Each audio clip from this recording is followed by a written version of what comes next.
और अपने कमरे में सुबक सुबक कर रोने लगी। किशोर अपनी जेब से कुछ पैसे निकालता है और पिद्दी को दे देता है। किशोर खुद कभी अच्छे कपड़े नहीं पहनता, लेकिन पिद्दी को राजकुमारी की तरह रखता। पिद्दी के जाने के बाद किशोर अपने काम पर निकल गया। एक तरफ पिद्दी अपने दोस्तों के साथ मस्ती कर रही थी, तो वहीं दूसरी तरफ किशोर पैसे कमाने के लिए कड़ी मेहनत कर रहा था। कुछ और दिन ऐसे ही बीत गए। एक दिन पिद्दी एक लड़के को लेकर घर आई और उसे किशोर से मिलवाया। किशोर, मुझे इस लड़के से शादी करनी है, लेकिन इनके मम्मी पापा बोल रहे हैं कि उनको दहेज में एक कार चाहिए, तभी वो मेरा और पंकज का रिश्ता कबूल करेंगे। लेकिन बहन, कार खरीदना कोई सब्जी खरीदने के बराबर तो नहीं है। अरे कैसे भाई हो तुम? अपनी बहन के लिए इतना नहीं कर सकते? देखो, मैं ज्यादा इंतजार नहीं कर सकती। तुम्हें 1 साल में मेरे लिए कार खरीदनी ही होगी। अच्छा पंकज, एक काम करो, कल तुम अपने माता पिता को घर बुला लो। मैं उनसे तुम्हारे और पिद्दी के रिश्ते की बात कर लेता हूँ। अगले दिन किशोर के छोटे से घर में पंकज और उसके माता पिता आते हैं। बेटा, तुम्हारी बहन ने हमारी शर्त तो बता ही दी होगी। जी बेटा, तुम तो इतने छोटे घर में रहते हो, दहेज कहाँ से लाओगे? मैं अपनी बहन की खुशी के लिए सब कुछ कर सकता हूँ। पंकज और पिद्दी का रिश्ता तय हो जाता है।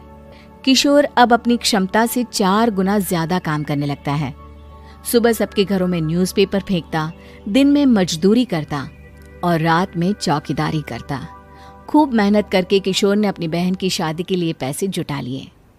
उसने अपनी बहन के लिए कार खरीद ली। जब वो पिद्दी के ससुराल वालों से मिलने गया तो उन्होंने किशोर से और पैसों की मांग की। इस बार किशोर हार चुका था। पिद्दी माफ करना, मैं तुम्हारी शादी उस लड़के से नहीं कर सकता। वो लालची लोग हैं, उन्हें सिर्फ पैसों से मतलब है।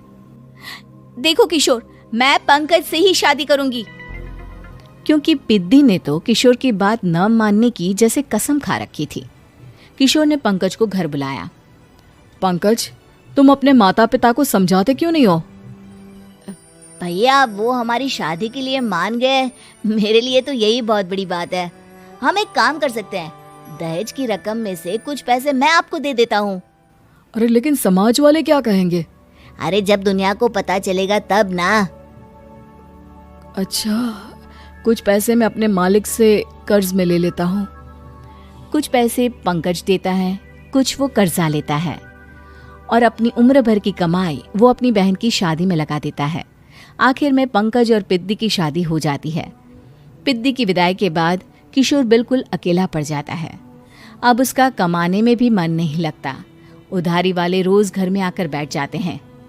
अरे किशोर, अब तो पिद्दी की शादी को 5 साल हो गए, अब तो हमारा पैसा लौटा दो। चाचा, पिद्दी के जाने के बाद किसी भी काम में मन नहीं लगता। अरे तो हमारा पैसा कैसे वापस मिलेगा? जी, कुछ करता हूँ मैं। किशोर के ऊपर बहुत सा कर्जा चढ़ गया था, इसलिए उसने तय किया कि वो ये घर बेचकर सबके पैसे लौटा देगा। अगली सुबह शहर के किसी साहूकार को उसने अपना घर बेच दिया और सबके पैसे लौटा के वो गांव छोड़कर चला गया। पिद्दी ने शादी के बाद कभी अपने भाई का हाल तक नहीं पूछा। किशोर को फर्क नहीं पड़ता था, बस ससुराल में उसकी बहन खुश है ये जानकर उसे खुद की खुशी मिलती थी और ये सोचकर कि उसने माँ से किया हुआ वादा पूरा कर दिया।